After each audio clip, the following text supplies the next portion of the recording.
SD Negeri 47 Kota Jambi berdiri tegak sebagai salah satu sekolah piloting atau penggerak utama dalam implementasi kurikulum Merdeka.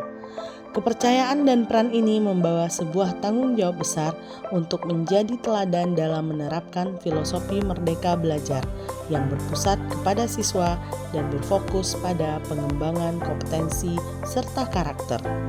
Sebagai sekolah pionir, SD Negeri 47 Kota Jambi harus memastikan bahwa implementasi kurikulum Merdeka tidak hanya sebatas perubahan administrasi, tetapi benar-benar menghasilkan pembelajaran yang mendalam, bermakna, dan relevan bagi para siswa di abad 21. Inilah mengapa pengenalan dan penguasaan terhadap konsep pendekatan deep learning menjadi sangat penting bagi guru. Pelatihan deep learning bagi guru SD berlokasi di SD Negeri 1 Kota Jambi. Di sini kami dikumpulkan untuk belajar bersama tentang pendekatan deep learning dan apa saja sih yang ada dalam pendekatan deep learning.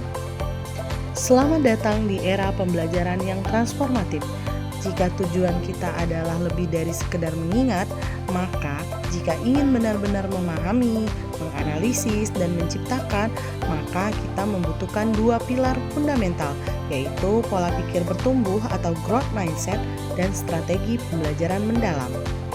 Ada beberapa modul yang harus kami pelajari, yaitu pola pikir bertumbuh, konsep dan kerangka kerja pembelajaran mendalam, prinsip dan pengalaman belajar pembelajaran mendalam, bagaimana asesmen, bagaimana menciptakan perencanaan pembelajaran, bagaimana melaksanakan implementasi dan refleksi, dan yang paling penting juga adalah bagaimana inquiry kolaborasi di dalam pembelajaran mendalam tersebut.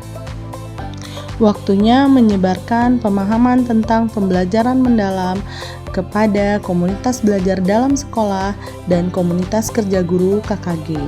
Kami memfasilitasi sesi intensif yang mentransformasi cara pandang guru terhadap kurikulum Merdeka dan asesmen. Fokus utama kami adalah memastikan setiap guru mampu merancang pengalaman belajar yang relevan, menantang, dan bermakna, sehingga esensi pembelajaran mendalam benar-benar tertanam dalam setiap kelas di komunitas ini. Secara global, saya sebagai pamong mahasiswa pertukaran dari Asia Tenggara juga menjembatani pengetahuan global dan praktik lokal. Kami memfasilitasi mahasiswa untuk mengamati pembelajaran mendalam di kelas untuk memperkaya perspektif baru dan pembelajaran bersama yang memperkaya wawasan internasional tentang pendidikan mendalam bagi semua pihak. Selanjutnya, kami bertemu kembali untuk berdiskusi bagaimana membuat RPM yang memuat 4 komponen minimum rancangan pembelajaran. Kami mengobservasi teman yang melakukan open class untuk praktek baik mengajar perencanaan pembelajaran mendalam, dan juga kami memberikan umpan balik serta refleksi untuk perbaikan ke depannya secara bersama-sama. Kami tidak hanya mengajar, kami juga belajar dari satu sama lain, menyaksikan bagaimana observasi yang terstruktur, umpan balik yang spesifik, dan refleksi yang jujur menjadi jembatan menuju perencanaan pembelajaran yang benar-benar mendalam dan berdampak bagi siswa. Dalam panduan untuk merancang dan melaksanakan pembelajaran yang berfokus pada pemahaman mendalam, maka terdapat komponen rumus seperti 8-3-3-4. 8 dimensi profil lulusan yang merupakan tujuan akhir dari pembelajaran mendalam, yaitu karakter dan kompetensi yang diharapkan dimiliki oleh siswa. 3 prinsip pembelajaran yang merupakan landasan filosofis yang harus diterapkan dalam proses pembelajaran, yaitu berkesadaran, mindful, bermakna, meaningful, menggembirakan, joyful, dan juga 3 pengalaman belajar, di mana ini adalah tahapan aktif yang dilalui siswa dalam proses belajar untuk mencapai pemahaman mendalam. Tahapan pertama yaitu tahapan memahami, di mana fokus pada penguasaan konsep-konsep kunci secara kritis. Tahapan kedua yaitu mengaplikasikan, itu menggunakan pengetahuan dalam situasi dan praktik nyata, misalnya proyek atau simulasi. Dan yang ketiga adalah merefleksikan, di mana terjadi proses introspeksi terhadap pengalaman belajar untuk memperkuat pemahaman dan mengembangkan metakognisi para siswa. Dan yang terakhir adalah 4 kerangka pembelajaran. Ini adalah dukungan struktural yang perlu disiapkan oleh guru untuk memfasilitasi ketiga prinsip dan pengalaman belajar di kelas, yaitu praktik pedagogis seperti metode pengajaran yang aktif dan beragam, misalnya active learning, diskusi, gamifikasi, penggunaan PJBL dan PBL. Yang kedua, kemitraan pembelajaran seperti melibatkan kolaborasi aktif antar guru, siswa, orang tua, ataupun komunitas. Yang ketiga adalah lingkungan pembelajaran.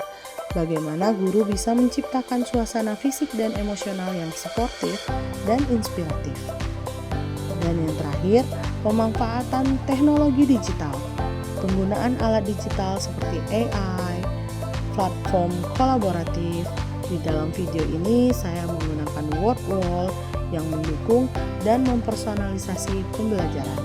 Jadi, rumus 8334 secara keseluruhan membantu memastikan bahwa pendidikan tidak hanya berfokus pada hafalan, tetapi juga pada pembentukan karakter dan keterampilan yang relevan untuk kehidupan nyata.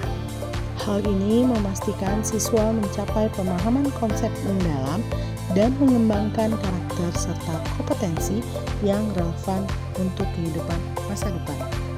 Rekan guru hebat, kita telah menuntaskan perjalanan luar biasa dalam pelatihan deep learning ini. Setelah merancang aksi nyata di in-service 1, mengujinya di on the job training, kini kita berada di in-service 2. Fokus utama kita adalah tindak lanjut dan refleksi mendalam. Ini bukan akhir, melainkan awal dari siklus perbaikan berkelanjutan. Mari kita berkumpul. Mari kita tanya diri kita, apakah deep learning formula 8334 sudah benar-benar terintegrasi? Sejauh mana hasil belajar dan karakter siswa berubah? Kita akan menggunakan rubrik dan data untuk menilai efektivitas praktik kita. Perjalanan pembelajaran mendalam di kelas kita baru saja dimulai. Kita harus jadi agen perubahan, teruslah menjadi pembelajar sejati, dan ciptakan ekosistem sekolah yang mendukung tumbuhnya profil lulusan 8 dimensi. Tapi jangan lupa, gurunya harus tetap bahagia dan terus bahagia sehingga pembelajaran menjadi menyenangkan, bermakna, dan bahagia bagi para siswa. Karena tujuan akhir dari pembelajaran mendalam yaitu 8 dimensi profil lulusan, beriman dan bertakwa kepada Tuhan Yang Maha Esa, kewargaan, penalaran kritis, kreativitas, kolaborasi, kemandirian, kesehatan fisik dan mental, serta komunikatif. Jadi, Bapak Ibu guru hebat, semangat ya!